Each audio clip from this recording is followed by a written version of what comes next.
I'd like to welcome you to our meeting tonight. It's 6:30, and just out of respect for everybody, I just thought I'd start us off with welcome, and then I will hand it over to the committee.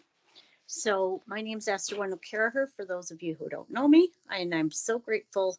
I am the principal at the school, and Jen Johnson is our vice principal, and she's joining us as well. And we are going to hand it over to the committee. But on behalf of all of us, I do want to thank all of those volunteers who have taken the time to serve in this capacity. So we are very grateful to all of you. And yeah, and we'll have an opportunity for everybody to listen and share. And then questions and all of that will also be taken. So with no further ado, I would like to hand it over to Sharad.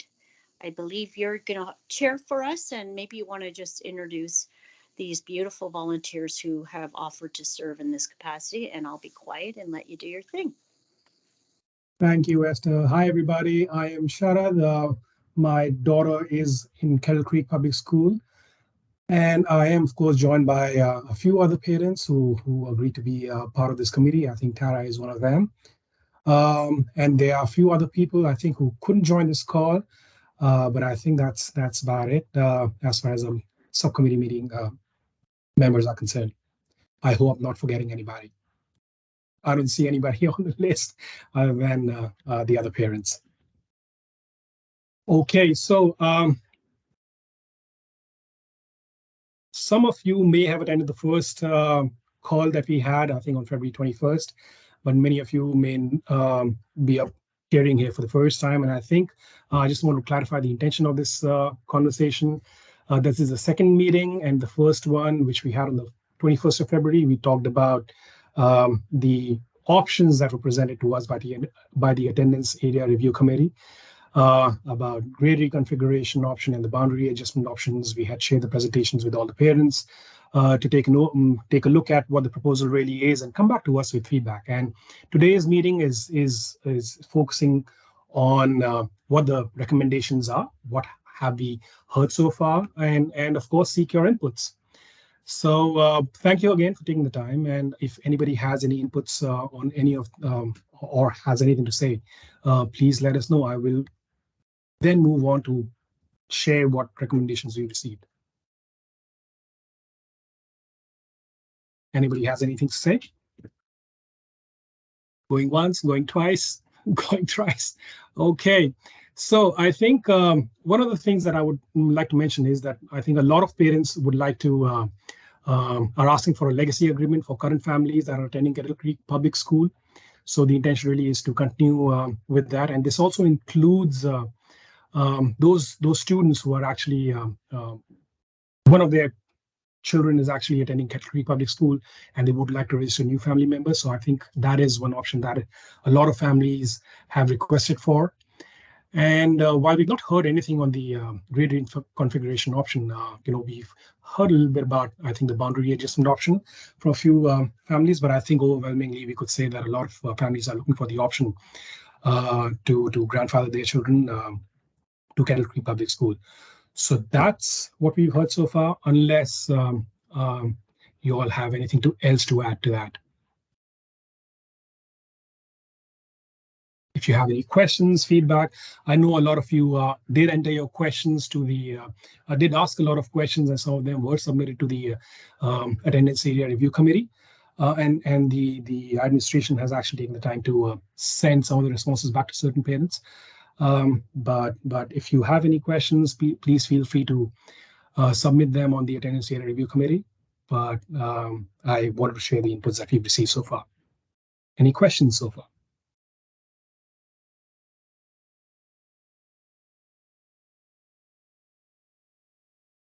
I see there's one in the chat.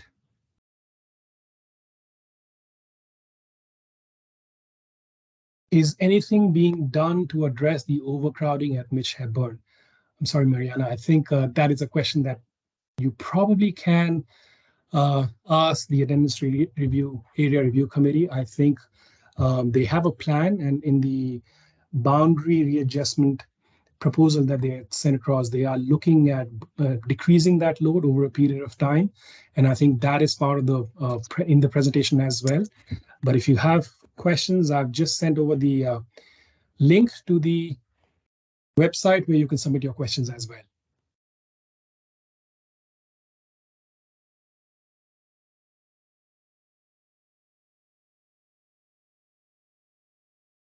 Okay, I guess, is there anything else that we would like to discuss today on the conversation?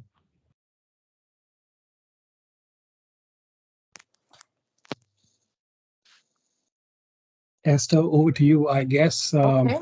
does that conclude our agenda for the night? Well, that's the best meeting I've ever been to in my whole life.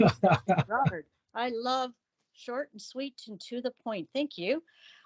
So I just want to clarify then, it is our understanding that with the information that has been provided, this committee will take the information from the board and say, yes, we understand that the holding zone folks need to go over to Mitch Hepburn. However, we would like the families that currently attend Kettle Creek Public School to have the option of continuing on and finishing out their families' duration at the school. We are in agreement with the board's proposal with that caveat included. Am I correct? Is there anyone who is not in favor of including that in our comments to the board? All right. All right, and that the information that we had quite a few families who were not able to join us tonight, but they sent that information to the committee via email through Jenny and I. So now, Sherrard, I wonder if families would like to have the the busing factor included in that request. It's worth asking. You never know. They might say no, but that might be worth also including in the event that there are families that would like to continue but would not be able to transport their children. So is there anyone opposed to including the busing request as well in that feedback? That's the only thing that I was going to ask. So thank you. Okay, so let's ask. You never know, and so the parents agree to the board's proposal with the legacy understanding that would include busing for families. It would be minimal, probably. I mean, we're up to about 2.5 bus loads now. And my guess is that there'll be families that don't want to continue, and we might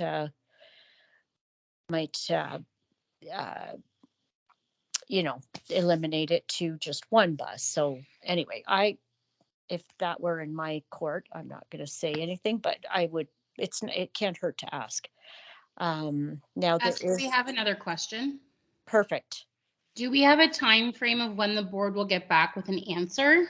Oh, that's a good question. My understanding is that all of this we have to have our, Sherrard, you can correct me if I'm wrong, but we have to have that report to the board by April. And then I believe that next, like May, it goes to the trustees. So do you know what though? I don't quote me on that. If you don't mind going to that website and putting it in there, you'll get a definite answer because I'm over 50 and my recollection may not be accurate. So I'm thinking May, but I could be wrong. So if you don't mind double checking that on that website, sorry about that. No problem. Any I think other? you're right, Esther. Yeah. I could look at the presentation. I can park the timelines here in the chat. Okay. Good. And other than that, everybody else good with what this beautiful team of people have shared with us and are going to present to the board? I think we're all set. Okay. Thanks, everybody. Then the subcommittee will put the report together, and then as soon as we hear information from the board, we will definitely share that with the community.